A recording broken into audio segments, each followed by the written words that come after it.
Like and subscribe right now, or this spider will crawl on your face when you're sleeping. In this world, many people dream about never having to go to work every day and make a living. Heck, even we've dreamt of it, and we're sure you have too. Bank robbing is one of the illegal and extreme lengths that many people go to make a lot of money. Due to strong security systems, most robbers get caught eventually. Yet, there are some who have managed to simply vanish into thin air. Today, we're looking at some of the biggest bank robberies ever. Let's get into it. The Banco Central burglary at Fortaleza. On August 6, 2005, a gang of burglars tunneled into the Banco Central branch located in Fortaleza in the state of Ceará, Brazil, and removed 5 containers of 50 real notes with an estimated value of $164,755,150, which is about $71.6 million US dollars at 2005's exchange rate.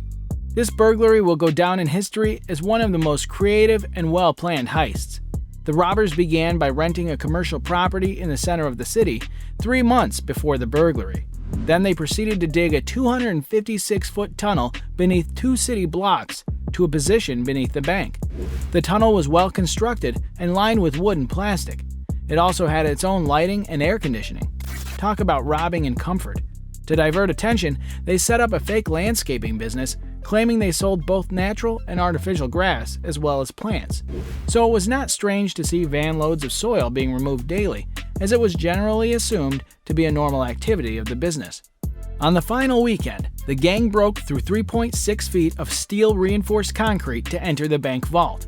The gang managed to evade or disable the bank's internal alarms and sensors, and the robbery remained undiscovered until the bank opened for business the following Monday. It is one of the world's largest heists. In the aftermath of the burglary, of the 25 people thought to be involved, just 8 had been arrested, and $20 million recovered up to the end of 2005. Arrests and recovery of the money, as well as kidnapping and murder of the perpetrators, have been ongoing, though most are still unaccounted for. The Central Bank of Iraq robbery. On March 18, 2003, the day before U.S. troops rolled into Baghdad, 3 big trucks pulled up in front of the Iraqi Central Bank. This would go down in history as not just the biggest bank heist, but also the easiest one. There were no weapons, no hostages, no planning, no stealth. All it took was a note signed by the president of Iraq, Saddam Hussein.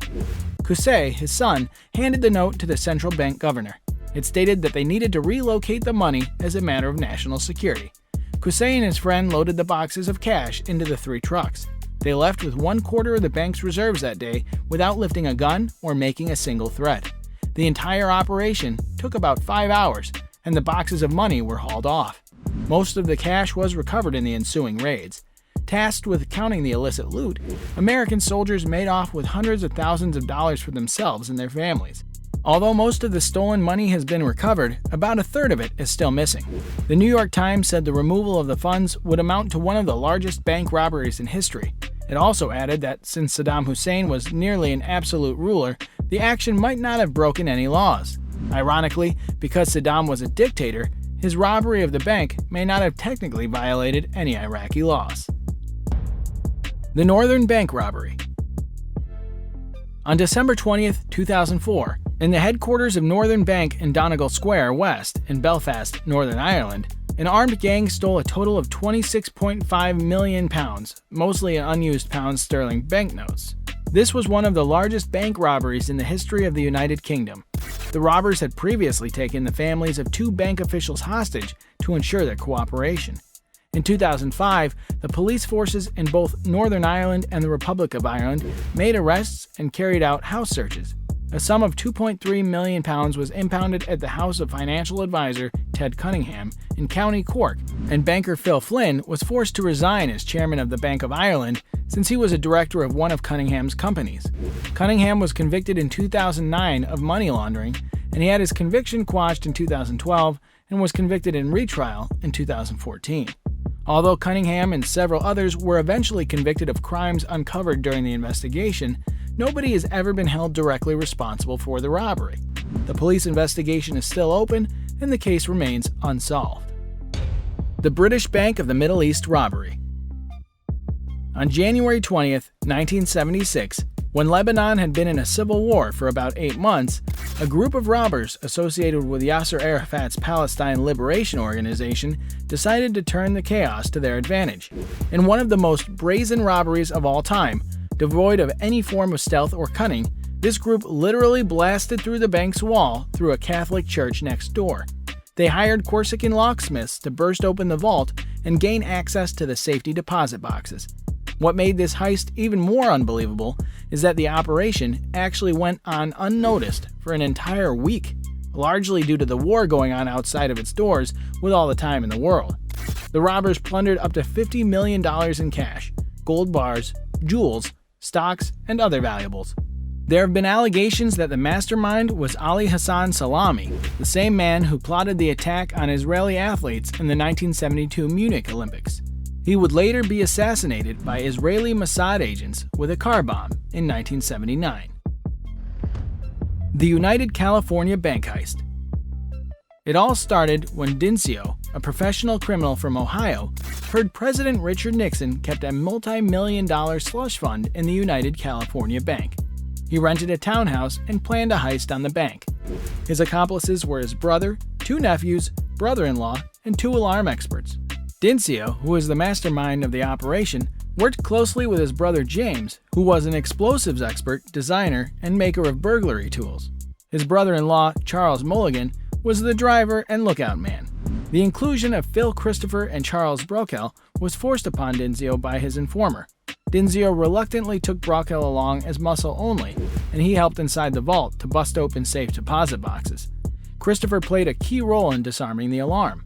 The total value stolen was estimated at nearly $30 million. The burglary was perfectly executed, but their greed got the better of them as they perpetuated a similar crime back in Ohio a few months later. The FBI were able to link the 2 burglaries, traced their transportation records, which revealed that 5 of the gang members had traveled to California on a single flight using their own names. Another man, James Dincio, had arrived in California a day before the crime. The townhouse rented by Dincio and used as the convergence point for the group was also uncovered. A search initially found nothing until the dishwasher was checked. The burglars had forgotten to run the dishwasher before returning to Ohio, and the recovered fingerprints permitted federal arrest warrants to be made. This led to the arrest and conviction of all the burglars, along with recovering most of the loot as well. And with that, it's now time for today's subscriber pick. Today's photo was sent to us by a subscriber. If you come across a photo online, you want to know more details about it, just send it over to us. We might even feature it in a future video. This seems like a robbery gone wrong, but you'll be surprised to know that this picture is not actually from a robbery. This picture was captured when the police in Rome, Italy, caught the killer of Serafino Maurizio Cordaro, a famous drug lord in Italy. A huge drug war went on for months, and after the deaths of many people on both sides, police finally apprehended the culprits and closed down the investigation with the arrest of Cordaro's killer, Stefano Crescenzi, who can be seen in the photograph.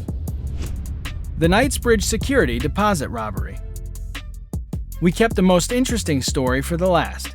On July 12, 1987, 2 men entered the Knightsbridge Safe Deposit Center and requested to rent a safe deposit box. After being shown into the vault, they drew handguns and subdued the manager and security guards. The thieves hung a sign on the street-level door explaining that the safe deposit center was temporarily closed while letting in more accomplices. They broke open many of the safe deposit boxes and left with a hoard estimated to be worth £60 million. 1 hour after the robbers departed, the shift changed and the new staff discovered the crime and alerted the police. Police forensic investigators recovered a bloody fingerprint that was traced to Valerio Visai. After some investigation by the police, some of Visai's collaborators were arrested and later convicted. The mastermind, Visai, had already fled to Latin America to lay low until things cooled down. Fate caught up with him soon enough when he returned to England to collect and ship his Ferrari Testarossa to his hideout. The police got wind of his arrival and apprehended him by blocking the road and smashing the front windscreen of his car and dragging him out. He would be convicted and sentenced to 22 years. Having served his first few years in Parkhurst Prison in the Isle of Wight, in 1992 he was deported to Italy to serve the rest of his sentence.